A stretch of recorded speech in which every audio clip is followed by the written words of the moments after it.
Porque vale a pena. Pronto aí, pessoal? Silêncio, virar pra frente, prestar atenção aqui. Ô, Júlio! Então, eu sou o Pedro, professor de filosofia. Vamos trabalhar esse conteúdo aí ao longo desse ano letivo. No ano passado vocês trabalharam filosofia com o Adriano, esse ano será comigo. No ano passado vocês viram a filosofia antiga, a antiga e medieval. A antiga começando lá com os pré-socráticos, Tales de Mileto, passando ali por Sócrates, Platão, Aristóteles, que são os mais famosos, sofistas. Segundo ele, trabalhou também a Idade Média com vocês, Santo Agostinho, Tomás de Aquino, que são os principais filósofos cristãos, teólogos medievais. E a partir desse ano nós vamos começar a trabalhar a filosofia moderna. A filosofia moderna que tem início no século XV, vai até o século XVIII. Se desenvolve no período ali compreendido, conhecido como Idade Moderna. A Idade Moderna, segundo alguns historiadores, teria começado em 1453 com a queda de Constantinopla, com a queda do Império Romano Oriental, o Império Romano do Oriente. Esse império tinha surgido ali no fim do Império Romano. Constantino dividiu o Império Romano do Ocidente, com sede em Roma, e o Império Romano do Oriente, com sede em Constantinopla, cidade que hoje pertence ali à Turquia, a cidade de Istambul.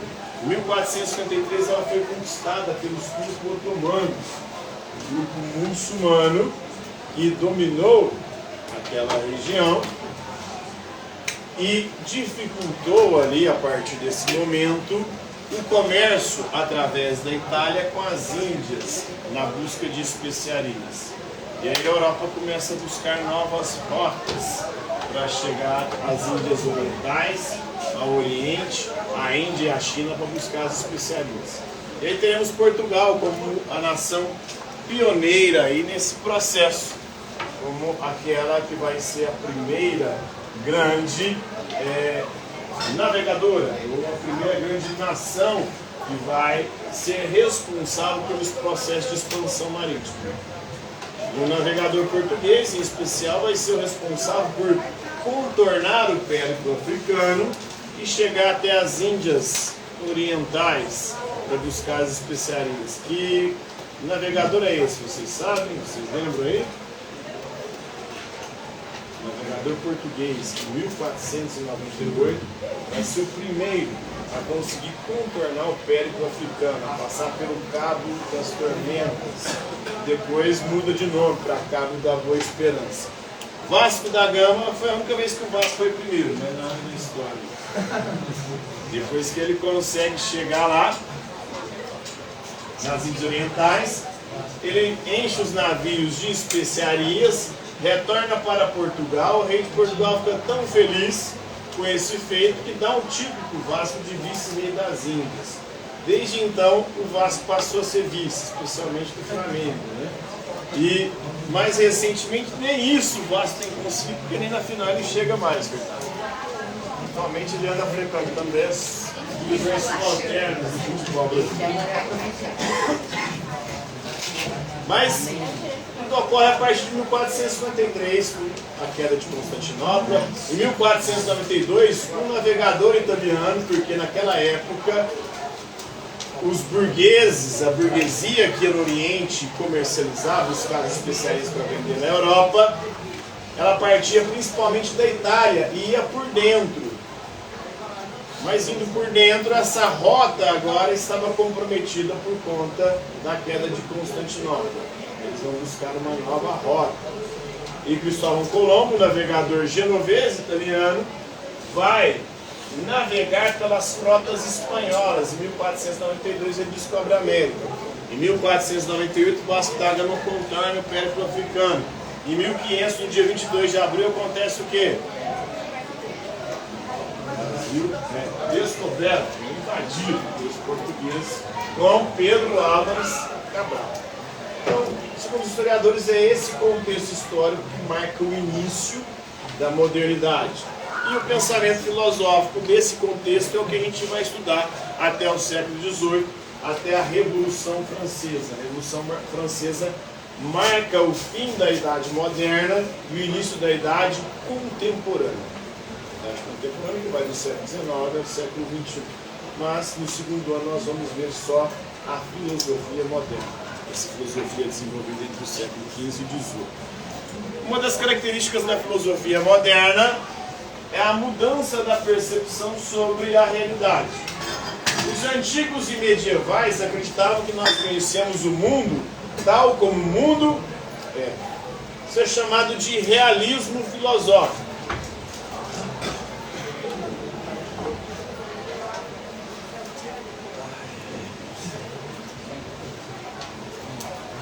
Para o realismo filosófico, nós conhecemos a realidade tal como a realidade é.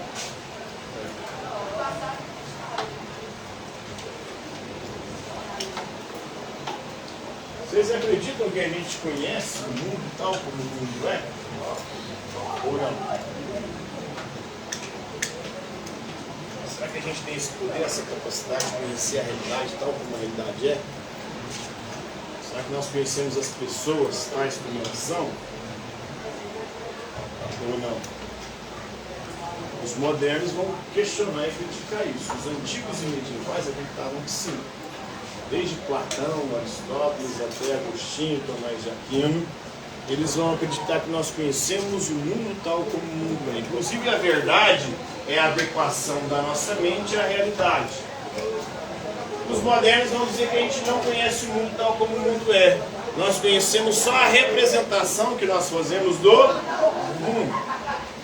Ou seja, nós não conhecemos a realidade tal como a realidade é, nós só conhecemos a ideia que a gente faz da realidade. Eu não conheço as pessoas como as pessoas são, eu só conheço a ideia que eu faço delas. E muitas vezes a ideia não coincide com a realidade. Então essa é a mudança de perspectiva. Os modernos, nós não conhecemos o mundo tal como o mundo é, mas somente as representações, ou seja, as ideias que a gente faz do mundo. Muitas vezes a ideia que a gente faz do mundo não corresponde à realidade. E várias provas vão ser desenvolvidas para mostrar que nós não conhecemos o mundo tal como o mundo é. Por exemplo, quando a gente olha para o céu, a gente vê o sol se movendo. Isso faz a gente criar uma ideia errada. Qual é a ideia? A ideia de que é o sol que se move, não a terra. Eu vejo a terra e aparentemente ela é plana. E aí eu desenvolvo a teoria da terra plana. Essa ideia corresponde à realidade? A terra é plana? A galera maluca aí na internet que defende essa ideia, tá vendo? Sem nenhum tipo de amparo científico. E sem conseguir explicar o porquê, né, por exemplo, de horários, e que em regiões diferentes, né, o Sol incide diferente. Se a Terra é plana, deveria incidir sobre toda a Terra, o Sol, de forma simultânea. Questões bem complicadas, né?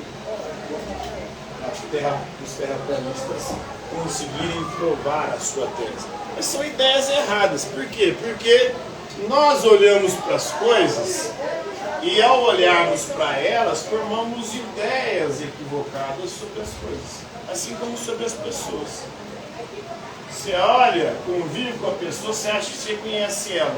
E você não conhece ela, você conhece só a ideia que você fez dela. E essa ideia pode estar equivocada. E se a ideia está equivocada, o problema é seu. Se a pessoa te decepcionou, a culpa não é da pessoa que te decepcionou, é de você que fez uma ideia equivocada da pessoa e acreditou naquela ideia que você inventou. Você que acreditou numa ilusão que você mesmo inventou. E a culpa é sua, porque a pessoa continuou sendo quem ela é.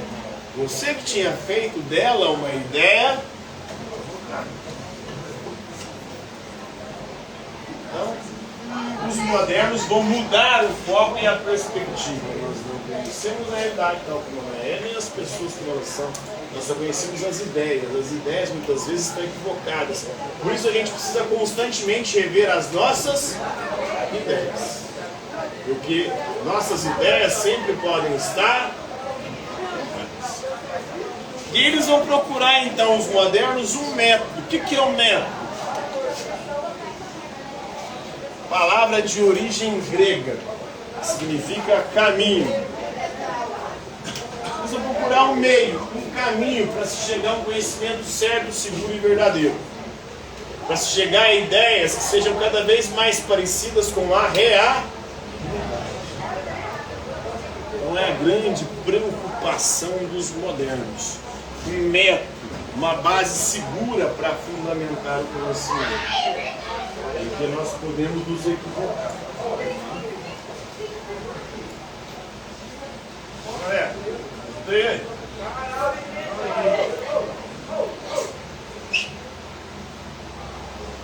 Abraçar, tem que ir assim, não? Não, eu. Entra aí.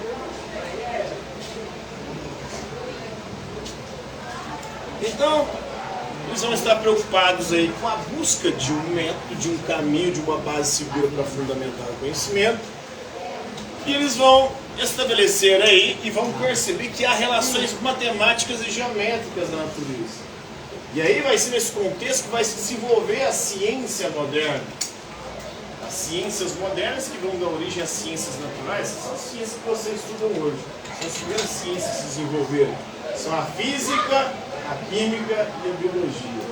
Já perceberam que em todas elas há fórmulas matemáticas para poder explicar os fenômenos?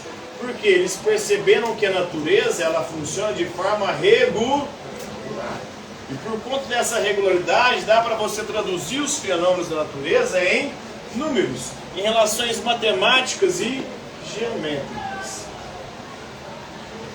Um dos primeiros filósofos modernos a refletir sobre essas questões aqui e a desenvolver algumas ideias interessantes é o Francis Bacon, filósofo inglês que viveu ali no século XVI e vai desenvolver um método indutivo de investigação científica. Vocês sabem o que é indução? Alguém sabe o que é indução? Ninguém sabe o que é indução. A indução é um método de conhecimento que vai do particular para o geral. Como? Peguemos um exemplo. Eu analisei o ferro, percebi que o ferro conduz energia elétrica. Analisei o cobre, percebi que o cobre conduz energia elétrica. Analisei o bronze, percebi que o bronze conduz energia elétrica. Analisei a prata, percebi que a prata conduz energia elétrica. Analisei o ouro, percebi que o ouro conduz energia elétrica. Analisei o aço, percebi que o aço conduz energia elétrica. Eu fiz várias análises particulares. Qual conclusão geral posso chegar a partir dessas análises?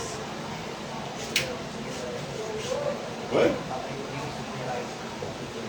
Sim, mas o que esses minerais têm em comum? Todos eles são o quê? Oi? Não, todos conduzem energia, mas todos eles são de um mesmo grupo. Que grupo que é? Todos esses que eu falei? Metais. Todos são metais. E aí então posso chegar a essa conclusão. Às vezes a indução é um método problemático porque ele não te dá uma certeza absoluta, mas uma certeza provável. Então, geralmente, os metais são bons condutores de energia elétrica. Eu não posso dizer que todos os metais são condutores ou conduzem energia elétrica. Porque tem metal que não conduz energia elétrica. Qual metal que não conduz energia elétrica? Você sabe? Oi? Mercúrio não conduz energia elétrica, é um metal. Né?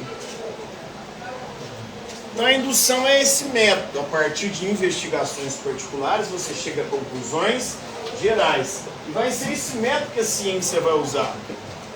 A ciência faz testes particulares e a partir desses testes particulares ela chega a conclusões gerais. Um medicamento, por exemplo, para ser desenvolvido, Ele precisa ser testado em várias pessoas.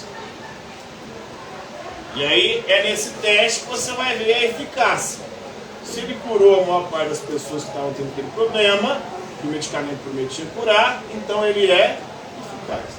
Pode ser que não seja eficaz para todos. Se você for ler a bula de um remédio, você vai ver lá que o trem não é 100%, porque não existe nada que é 100%. A ciência não trabalha com verdade absoluta, com dogmas, com verdades eternas. Por isso que toda verdade científica é provisória, porque vai do processo indutivo. É diferente e oposto à dedução.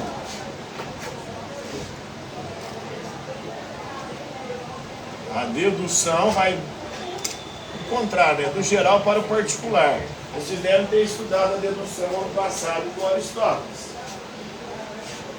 Por exemplo, geral, todo ser humano é mortal. Vocês concordam com essa afirmação?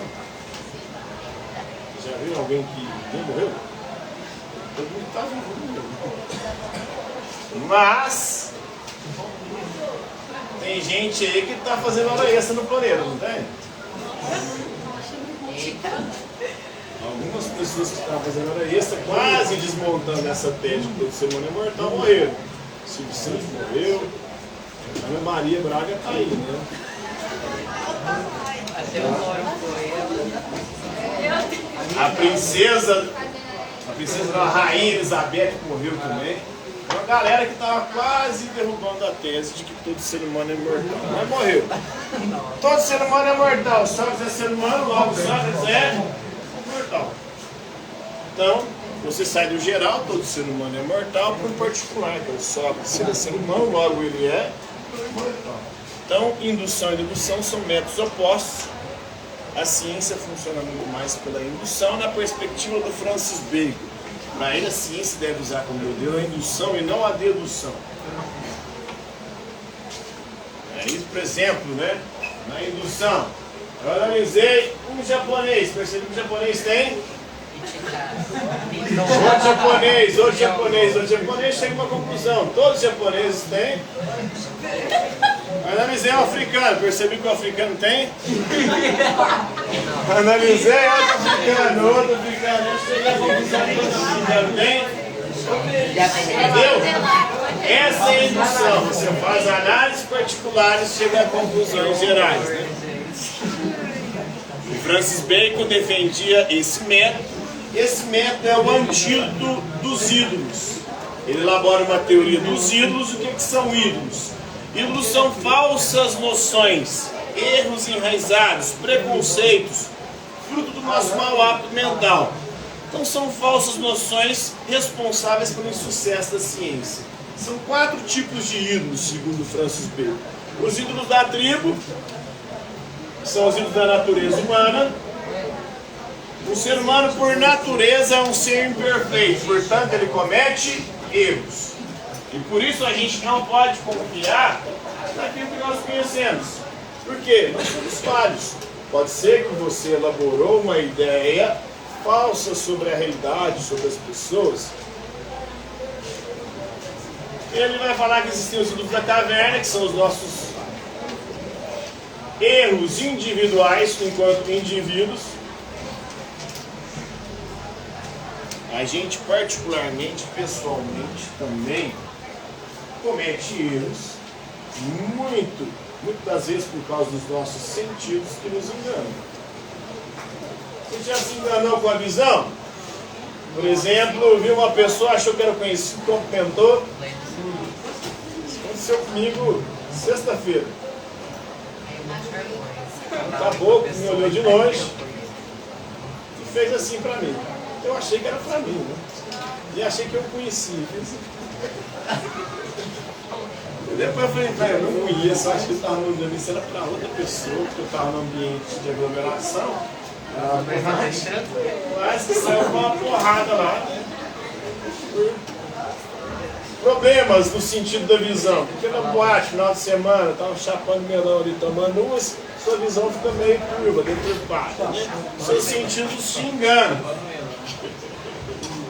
A visão nos engana.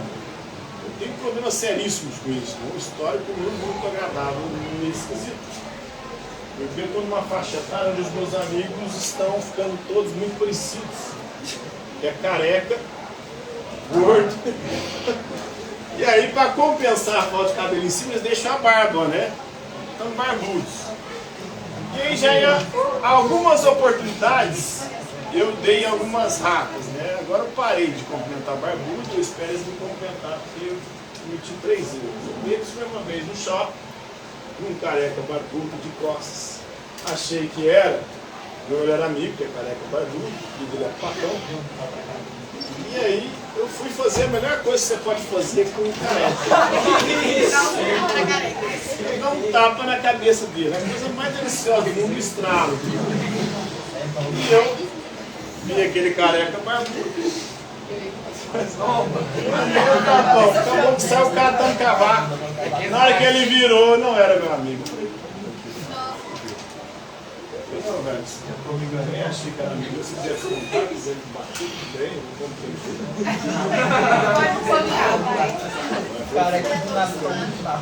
Aí a segunda vez, eu tinha combinado com esse meu amigo, nós dois somos flamenguistas, e tínhamos combinado de assistir o jogo junto.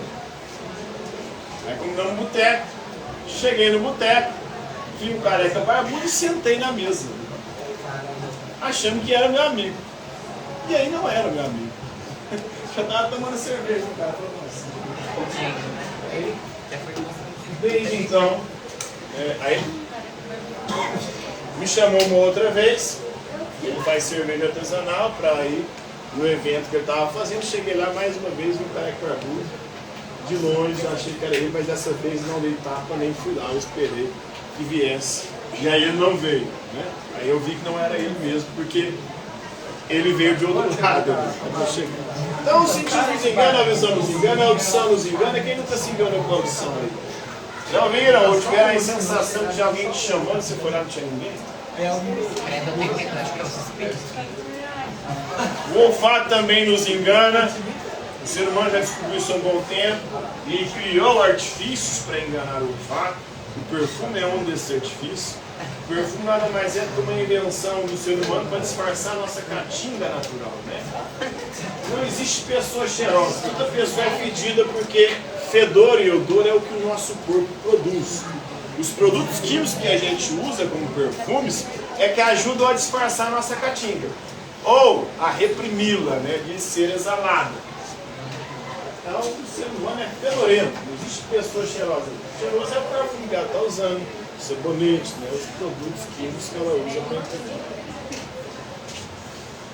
Nos engana, o paladar também engana. A maior parte dos alimentos que a gente consome hoje é de sabor artificial, né, de sabor natural. E o tato também. Se o tato não fosse guiado pela visão, sem a visão, você pegando as coisas, você não consegue identificar. Então, os ídolos da caverna, os ídolos do mercado e do fórum. Tanto no mercado como no fórum, a linguagem é fundamental, a comunicação. Então as palavras nos enganam também, porque as palavras elas possuem mais de um sentido. Você fala uma coisa para a pessoa com um sentido que é aquilo que você queria expressar, a pessoa entende outra coisa. E dá mesmo. Não é assim que acontece na comunicação?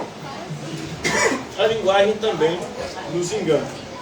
E os ídolos do teatro, que são aqueles ídolos da representação da realidade. Quem faz representações da realidade que nos engana? A religião, a filosofia e a própria ciência também. Durante muito tempo o geocentrismo foi considerado ciência. E o que é o geocentrismo? A crença de que a Terra é o centro do universo, o Sol gira em torno da Terra. Então qual que é o antídoto para isso? É o método indutivo, ele é baseado na observação. Observe os fenômenos, faça a coleta de dados desses fenômenos, depois organize de forma racional esses dados. Com esses dados você vai elaborar uma explicação, ou seja, uma hipótese para explicar esse fenômeno. E depois essa hipótese ela precisa ser testada, passar por experimentos. Depois que foi experimentado e o experimento comprovou, aí sim você pode confirmar aquela tese ou aquela teoria. Então é assim que a ciência deve proceder. Então essa é uma das preocupações da filosofia moderna. Francis Bacon é um dos ícones dessa filosofia moderna. Uma das grandes preocupações dele é com a questão do conhecimento. E para o Francis Bacon, essa é a melhor forma de conhecer a realidade. Entenderam? Uma dúvida aí? Tranquilo? Favorável? Deu o horário aí já? Então por hoje é isso.